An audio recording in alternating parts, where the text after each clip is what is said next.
Welcome to our channel. Today we how to enable Webflow CMS to build a no-code app step by step clearly. First, open your Webflow dashboard. Select your project from the dashboard. Click on the CMS icon found in the left sidebar. Next, click on the Add Collection button.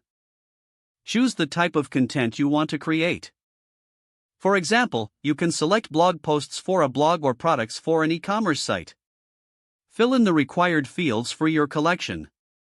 This may include a name, slug, and any custom fields you need. Once you finish setting up, click Create Collection. Now, add items to your new collection by clicking on Add New Item. Fill in the specific details for each item. You can upload images, add text, and link to other items as needed. Once done, save your changes. Next, go to the Designer view by clicking the Designer icon. Drag in a collection list element from the Add panel.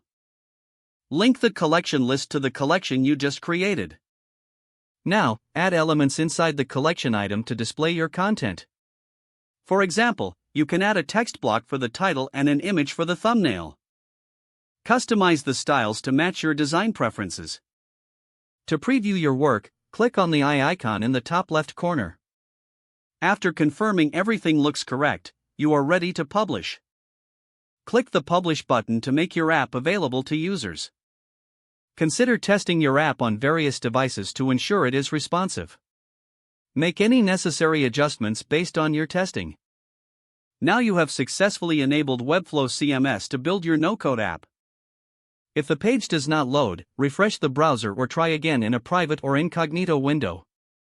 Make sure you are using the correct email address, then retype it carefully to avoid small typos.